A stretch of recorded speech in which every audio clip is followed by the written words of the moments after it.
पूरे देश में दूसरे दलों को तोड़कर विधायकों को खरीदकर अपनी सरकार बनाती है, वो बिहार में अपना सरकार नहीं बनाकर नीतीश जी को बना दिया है। नमस्कार, आप देखना शुरू कर चुके हैं लाइव सिटीज में आपके साथ तनवीर। देखिए, एक दिवसीय दौरे पे पूर्णिया पहुंचे प्रशांत किशोर। सबसे पहले पूर्णिया पहुंचकर प्रशांत किशोर मां पूरन देवी मंदिर में पूजा अर्चना की। उसके बाद प्रशांत किशोर एक कार्यक्रम में शामिल है। उसके बाद प्रशांत किशोर इशारों में आरजेडी और जेडीयू पर जमकर बरसे।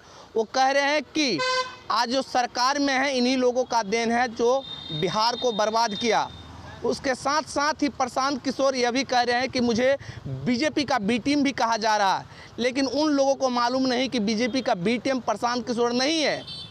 एक प्रशांत किशोर एक गरीब मजदूर का बेटा, और प्रशांत किशोर किस हिसाब से लोगों को लेकर चल रहा है। और प्रशांत किशोर का टारगेट है कि बिहार में 243 विधानसभा में 25 में उम्मीदवार खड़ा करेंगे और प्रशांत किशोर साफ छवि लोगों को उम्मीदवार बनाएंगे। पहले प्रशांत किशोर क्या कुछ कह रहे, पहले वो आप सुने।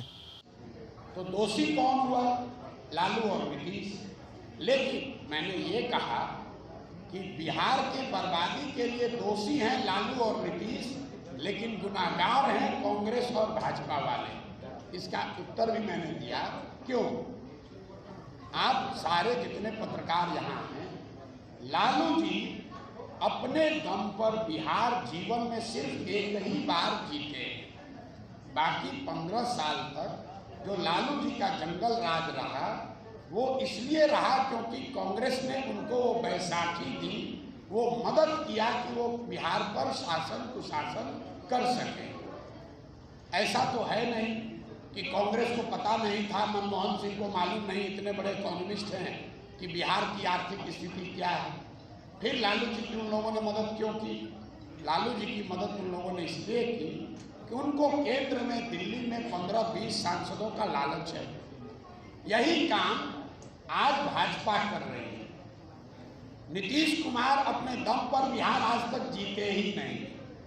आज की विधानसभा में 243 विधायकों के विधानसभा में नीतीश कुमार के 42 विधायक हैं, और जो भाजपा पूरे देश में दूसरे दलों को तोड़कर विधायकों को खरीदकर अपनी सरकार बनाती है, वो बिहार में अपना सरकार नहीं बनाकर नीतीश जी को बना दिया है। ऐसा क्यों किया है? ऐसा इसलिए किया है कि बिहार से 15-20 सांसद हमको दिल्ली में मिलता रहे। बिहार की जनता अगर भुगत रही है तो भुगतने दीजिए। इसीलिए मैंने कहा कि बिहार की बर्बादी के लिए लालू और नीतीश का शासन जिम्मेवार है, लेकिन इसके असली गुनाहगार कांग्रेस और भाजपा है। अगर इसमें आपको हम कोई सॉफ्ट दिख रहे हैं तो ये आपके मन का भ्रम है। गठबंधन की पॉलिटिक्स है सर बिहार में, तो क्या जनसुराज, अगर आप पार्टी बता रहे हैं जैसे कि बन जाएगी, तो क्या जनसुराज भी गठबंधन की पॉलिटिक्स बिहार में करेगी या 243 विधानसभा सीट पर उम्मीदवार उतारेगी? जनसुराज 243 सीटों पर अकेले अपने दम पर चुनाव लड़ेगी, 242 नहीं, एक सीट भी नहीं। गठबंधन की पॉलिटिक्स जनसुराज नहीं करेगी। आपको कह दिया, एक सीट भी नहीं, 242 नहीं, 243 सीट ही लड़ेंगे, क्योंकि हमारे पास सबसे बड़ा गठबंधन पहले से है। आप दल बनाकर गठबंधन बनाते हैं, हम 1 करोड़ बिहार के लोगों का गठबंधन बनाकर दल बना रहे हैं। हमको गठबंधन करने की क्या जरूरत है? आप यदि सत्ता में आते हैं, आपकी सरकार बनती है, आप अति पिछड़ों के लिए आप क्या कर देगा? अति पिछड़ों को कहाँ तक जो हाशिए पर है, उस अति पिछड़ी जातियों का सम्मान। भाई ऐसा है कि हम सत्ता में आते हैं, ऐसी कोई बात है नहीं। जनसुराज की जब सत्ता बनेगी तो उसका पहला लक्ष्य है बिहार में पलायन रोकना, साल भर के अंदर। उसका लक्ष्य है 15 साल से कम उम्र के गरीब से गरीब बच्चों के पढ़ाई की व्यवस्था करना। उसका लक्ष्य है 60 वर्ष से ज़्यादा उम्र के हर व्यक्ति को 2000 रुपया पेंशन देना। अब अति पिछड़ा समाज की यहाँ संख्या अगर हिंदू मुस्लिम दोनों मिला दें तो करीब करीब 35% समाज अति पिछड़ा समाज का है। तो सबसे ज़्यादा कितने बच्चे पढ़ेंगे?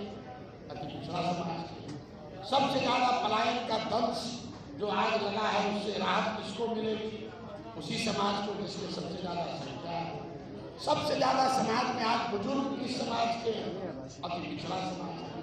अगर जब स्वराज कह रहा है कि हम शराबबंदी 1 घंटे में हटा देंगे, तो आज 1,23,000 से ज्यादा लोग जो जेल में हैं और जेल में ज्यादातर अति पिछड़ा दलित गरीब आदमी है, उसका लाभ किसको मिलेगा? तो हम लोग जाति की राजनीति नहीं करते, हम काबिलियत की राजनीति कर रहे हैं। लेकिन साथ में ये भी बता रहे हैं कि हर काबिल आदमी किसी न किसी जाति का है और हर जाति में कोई न कोई काबिल आदमी है। तो जन स्वराज की सोच ये है कि हर समाज से काबिल आदमी को लेकर बिहार में एक नई व्यवस्था बनाई जाए और इसमें अति पिछड़ा को बढ़ाएंगे, सामान्य को घटाएंगे, यादव को गिराएंगे, ये बात नहीं। जिसकी जितनी संख्या है वो वोट दे या न दे, उस समाज को, उस समाज के काबिल लोगों को उतनी भागीदारी मिलनी ही मिलनी है। कई लोग ये सवाल उठाते हैं कि भाई यादव समाज के लोग तो आरजेडी के वोटर हैं। मैं आपको कैमरे पर कह रहा हूं तो पिछड़ा पूछे कि अगर यादव समाज की जनसंख्या 15% है तो यादव समाज के काबिल लोगों को 15% हिस्सा जन स्वराज में मिलेगा ही मिलेगा। जन स्वराज को बनाने वालों में, जन स्वराज को चलाने वालों में, जन स्वराज से टिकट पाने वालों में 15-16% यादव समाज के लोग रहेंगे ही रहेंगे। इसलिए नहीं कि वो यादव है, इसलिए नहीं कि वो अति पिछड़ा है। फर्क बस इतना है कि पहले ये दल और नेताओं के लिए करते थे, अब बिहार की जनता के लिए कर रहे हैं। तो अब प्रशांत किशोर 2 अक्टूबर को जो जन स्वराज दल बन जाएगा तो प्रशांत किशोर जन स्वराज के रणनीतिकार हो गए और जन स्वराज जीत कर आए इसकी रणनीति बनाएंगे, उसके लिए प्रयास करेंगे। और जो लोग आप हमको जानते हैं, हमने जितने लोगों को मदद किया, चुनाव लड़ाने में सलाह दिया, आज तक तो कोई चुनाव हारा नहीं। तो जब जन स्वराज जो जनता मिलकर दल बना रही है, जन स्वराज के भी रणनीतिकार अगर बन गए तो जन स्वराज भी अगले साल चुनाव नहीं हारेगा। आप लिख के ले लीजिए।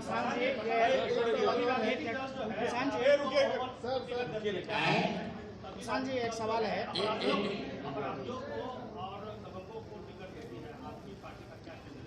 भैया पहली बात तो हमारी कोई पार्टी नहीं, पार्टी तो लोगों की है जो जन स्वराज लोग मिलकर बना रहे हैं। लेकिन जन स्वराज के संविधान में जो बातें लिखी जा रही हैं उसके आधार पर हम इतना आपको कह सकते हैं कि जो लोग भी चुनाव लड़ेंगे जन स्वराज में, उसमें से 2/3 से ज़्यादा लोग ऐसे लोग होंगे जो जीवन में शायद कभी चुनाव लड़े ही ना हो, नए लोग होंगे।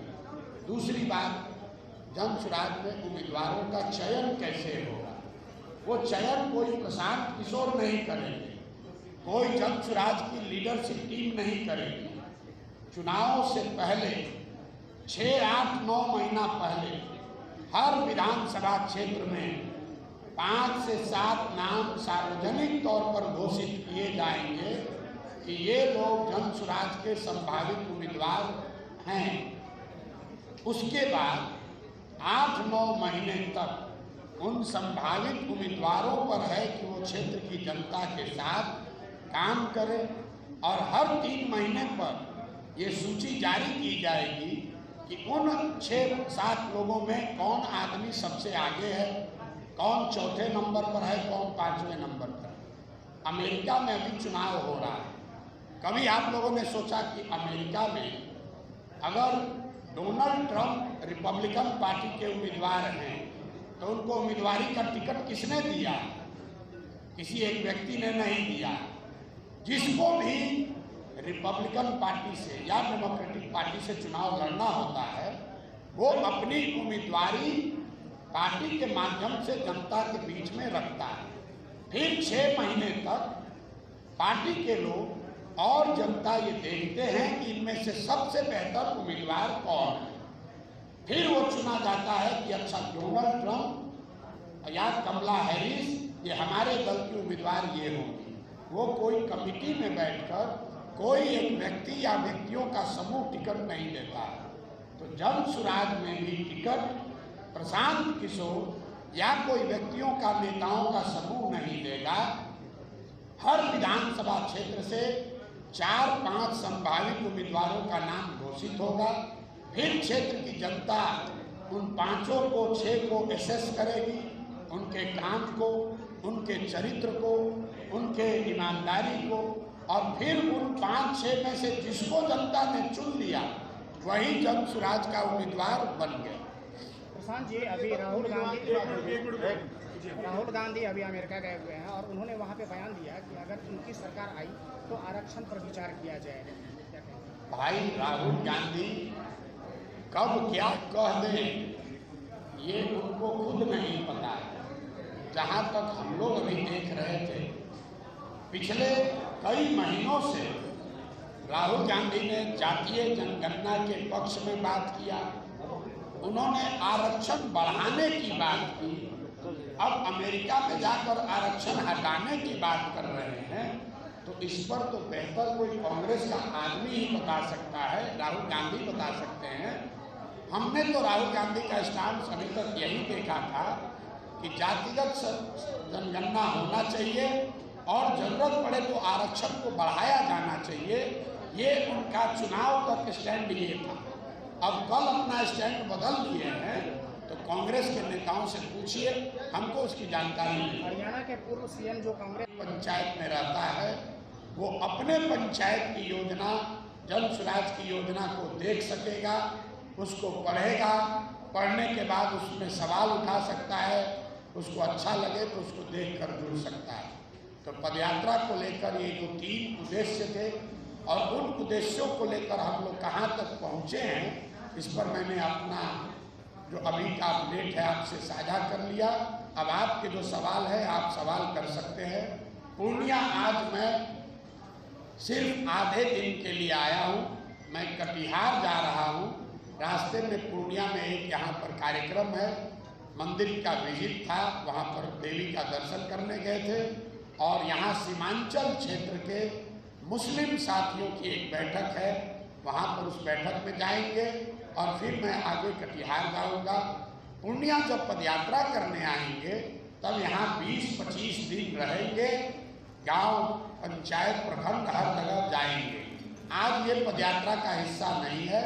आज मैं सिर्फ यहाँ माता के दर्शन के लिए और अपने मुस्लिम भाई साथ सीमांचल के जो साथी हैं, कला मंदिर में उनकी एक बैठक है, उस बैठक में शामिल होने के लिए आया हूँ। इसके बाद मैं कटिहार चला जाऊँगा। अब आपके जो सवाल है आप सवाल कर सकते हैं। बहुत बहुत प्रसाद जी, आपके पार्टी में जिलाध्यक्ष तो नियुक्त हो रहे, तो क्या पार्टी जनसुराज के नाम से ही होगी? पार्टी जनसुराज के नाम से होगी कि नहीं ये बात तो इलेक्शन कमीशन ही बता सकता है। जो जिलाध्यक्ष हमारे बगल में बंटी जी बैठे हुए हैं या जो भी साथी इस अभियान से जुड़े हुए हैं, ये जनसुराज अभियान के जिलाध्यक्ष हैं। पार्टी तो जब बनी ही नहीं है तो पार्टी के जिलाध्यक्ष कैसे होंगे? लेकिन इस अभियान को चलाने बनाने के लिए अकेले पूर्णिया में 50,000 से ज़्यादा लोग इस व्यवस्था से, इस अभियान से जुड़े हैं। अब 50,000 लोगों को एक तरीके से चलाने के लिए कोई ना कोई व्यवस्था तो बनानी पड़ेगी। इसलिए आपको देखने को मिल रहा है कि जिले के स्तर पर, अनुमंडल, प्रखंड के स्तर पर इसमें अलग अलग स्तर पर पदाधिकारी नियुक्त किए गए। जब दल बनेगा अगले 1 महीने में, आप पंचायत स्तर तक इसकी पूरी संरचना आप देख पाएंगे। जिले का नहीं, हर पंचायत का अध्यक्ष कौन होगा वो भी सूची जारी कर दी जाएगी। एक सवाल और सर, आरजेडी हमेशा आरोप लगा रही है कि प्रशांत किशोर जी भाजपा की बी टीम की तरह काम कर रहे हैं। भैया आरजेडी के आरोप लगाने, भाई आरजेडी से आप क्या अपेक्षा रखते हैं? जो बिहार में 2 दल हैं, एक है भाजपा नीतीश कुमार का एनडीए और एक है आरजेडी का इंडिया, जिसको अभी लोग कह रहे हैं। इन दोनों दलों को, दोनों गठबंधनों को पिछले 30-35 साल से मुफ्त में वोट लेने का आदत लग गया है। काम करता नहीं है। चुनाव का जब समय आता है तो ये आरजेडी वाले भाजपा का डर दिखाकर सारे मुसलमानों का वोट इनको चाहिए। यही हाल भाजपा और नीतीश कुमार का है। काम कुछ किया नहीं, चुनाव जब होगा तो लालू जी का डर दिखाकर सबका वोट लेगा। तो ये जो 25-30 साल की मुफ्तखोरी की आदत लगी हुई है, इस मुफ्तखोरी से जैसे ही जन सुराग बन जाएगा, जनता के पास एक विकल्प आ जाए तो ये मुफ्तखोरी खत्म हो जाएगी। इसलिए भाजपा वाला कह रहा है कि हम कांग्रेस के बी टीम हैं और आरजेडी वाला कह रहा है कि हम भाजपा के बी टीम हैं। भाई, हम बिहार की जनता के बी टीम हैं और ये संकल्प लेकर आए हैं कि बिहार की जनता को एक टीम बनाकर मानेंगे। देश में बिहार आज जो देश का सबसे गरीब और पिछड़ा राज्य है, उसको एक कैटेगरी का स्टेट बनाया जाए, उसके लिए बी टीम कहिए या सी टीम कहिए, हम बिहार की जनता का बी टीम है और उसी के लिए काम कर रहे हैं। राजद और कांग्रेस का जनाधार जो है आप खत्म कर रहे हैं, वास्तविकता में जो देखा जाए तो क्या ऐसा नहीं है कि जनसुराज का हाल भी कांग्रेस और राजद जैसा हो जाएगा? अब किसका जनाधार खत्म हो रहा है इतना तो हमको ज्ञान नहीं है। हम इतना जरूर जानते हैं कि जो लोग आप अनुमान लगा रहे हैं, आपने कहा कि आप राजद का जनाधार काट रहे हैं।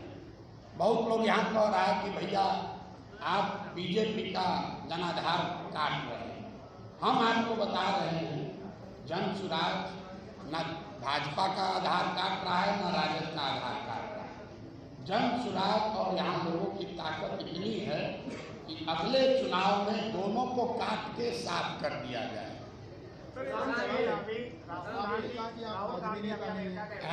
आपने कहा कि आज भी नेता नहीं है, कल भी नेता नहीं बनेंगे, तो फिर सर जनसुराज की स्थापना करने के बाद जनसुराज को कहाँ छोड़ देंगे? बिल्कुल कहीं नहीं छोड़ेंगे। आप हमारी पहचान क्या जानते हैं, हमारे बारे में लोग क्या जानते हैं कि प्रशांत किशोर कोई एक राजनीतिक रणनीतिकार हैं जो बड़े बड़े दल और नेताओं को सुझाव देते हैं, मदद करते हैं ताकि वो चुनाव जीत सकें। तो हम काम पहले क्या करते थे, बड़े बड़े दल और नेताओं को ये बताते थे कि संगठन कैसे बेहतर बनाओ, चुनाव कैसे लड़ो, प्रचार कैसे करो, कि प्रत्यागत है। जैसा कि आपको पता है 2 मई 2022 से जो जन सुराज अभियान की शुरुआत की हम लोगों ने घोषणा की थी, उसके तहत 2 अक्टूबर 2022 से पश्चिम चंपारण के भितिहरवा गांधी आश्रम से हम लोगों ने एक पदयात्रा शुरू करी है। उस पदयात्रा को करीब करीब अब 2 बरस होने को आ गए हैं। पदयात्रा के 3 जो मुख्य उद्देश्य थे। पहला उद्देश्य ये है कि बिहार के गांव-गांव जाकर लोगों की समस्याओं को जमीन पर देखा जाए, लेकिन उससे आगे बढ़कर लोगों को ये बताया जाए कि जिन मुद्दों पर वो वोट करते रहे हैं, उनकी जो गरीबी, पिछड़ापन, उनकी जो परेशानी है, उससे निकलने का रास्ता क्या हो सकता है। ये पदयात्रा का पहला उद्देश्य है। दूसरा पदयात्रा का उद्देश्य रहा है कि बिहार में पिछले 30-40 वर्षों में एक बहुत बड़ा वर्ग है जो विकल्प के अभाव में लालू जी के डर से भाजपा को और भाजपा के डर से लालू जी को वोट करता रहा। तो विकल्प के अभाव में यहाँ के लोगों को जानते बूझते गलत व्यक्ति और दल को वोट न देना पड़े, इसलिए बिहार में एक नए विकल्प, राजनीतिक विकल्प को बनाया जाए और वो विकल्प किसी व्यक्ति, किसी परिवार, जाति विशेष, धर्म विशेष का न होकर पूरे बिहार के उन लोगों का हो जो इस नई व्यवस्था को बनाना चाहते हैं। तीसरा उद्देश्य जो है कि बिहार के विकास के लिए अगले 10 वर्ष में बिहार जो देश का सबसे गरीब और पिछड़ा राज्य है, इसको देश के 10 अग्रणी राज्यों में शामिल कराने के लिए क्या विजन, क्या प्रोग्राम, कार्यक्रम बनाना चाहिए, उसकी संरचना बनाकर उसको जनता के बीच में रखना। अब इन तीनों विषयों पर मैं अभी का अपडेट आपको दे देता हूँ। पदयात्रा में मैं करीब 60% बिहार पैदल चल आया हूँ। पश्चिम चंपारण से चलकर अभी हम लोग सुपौल में पदयात्रा कर रहे हैं। आपके जिले पूर्णिया आने में अभी 3-4 महीना और लग सकता है, क्योंकि सुपौल के बाद मैं अररिया, किशनगंज, उसके बाद कटिहार के बाद पूर्णिया। 60% बिहार पैदल चलने के बाद अभी जो आगे का अनुमान है कि करीब 1-1.5 बरस और मुझे पैदल चलना होगा। लेकिन ये जरूरी है कि आप समझ लीजिए कि दल बनने से पदयात्रा पर कोई फर्क नहीं पड़ेगा। प्रशांत किशोर पहले भी पदयात्रा कर रहे थे और दल बनने के बाद भी पदयात्रा करते ही रहेंगे। दूसरा जो लक्ष्य था विकल्प, नया राजनीतिक विकल्प बनाने का, उसको लेकर आपको ये मैं सूचित करना चाहता हूँ कि बिहार में अभी तक 1 करोड़ से ज़्यादा लोग एक साथ जुड़कर इस नए दल, इस नए विकल्प की स्थापना कर रहे हैं। कई उन जगहों पर जहाँ पदयात्रा नहीं हुई है, वहाँ पर भी सैकड़ों हजारों लोग इस परिकल्पना से जुड़े हुए हैं। तो सबकी सहमति से इस अभियान के तहत 2 अक्टूबर को जन सुराज एक राजनीतिक दल का स्वरूप ले लेगा। 2 तारीख को दल की स्थापना कर दी जाएगी। 2 तारीख को पटना में होने वाले कार्यकर्ता महाधिवेशन में आपको, बिहार की जनता को ये पता चलेगा कि इस दल का संविधान क्या है, इस दल का नेतृत्व कौन लोग करेंगे, इस दल की प्राथमिकताएं क्या होगी, इस दल को आगे कैसे बनाया और चलाया जाएगा। प्रशांत किशोर न इसके नेता पहले थे न आगे बनेंगे। इस दल को जो लोग मिलकर बना रहे हैं वो 2 तारीख को अपने नए नेतृत्व की घोषणा करेंगे। तीसरे उद्देश्य को लेकर मैं आपको ये बता सकता हूँ कि बिहार के समग्र विकास के लिए शिक्षा, स्वास्थ्य, रोजगार, आर्थिक विकास जैसे महत्वपूर्ण विषयों पर दुनिया भर से 200 से ज़्यादा विशेषज्ञों की मदद से जमीन पर जो हमने देखा, एक 10 वर्ष का विजन डॉक्यूमेंट बनाकर जारी किया जाएगा, जिसमें आप देख पाएंगे कि बिहार को अगले 10 वर्षों में देश के 10 अग्रणी राज्यों में शामिल कराने के लिए जन सुराज की क्या योजना है। इसमें एक और महत्वपूर्ण बात, ये सिर्फ बिहार की योजना नहीं होगी।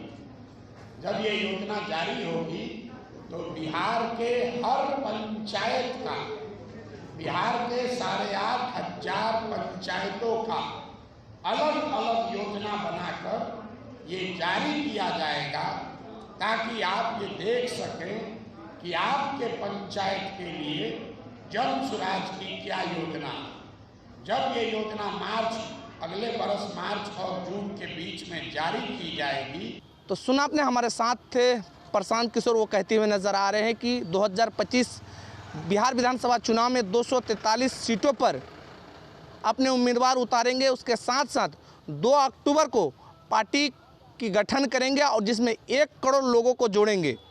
उसके साथ साथ ही पार्टी को लेकर यह भी कह रहे हैं कि चुनाव आयोग ही तय करेंगे कि पार्टी को कौन सा चिन्ह दिया जाएगा। लाइव सर्च के लिए पूर्णिया से तनवीर आलम की रिपोर्ट।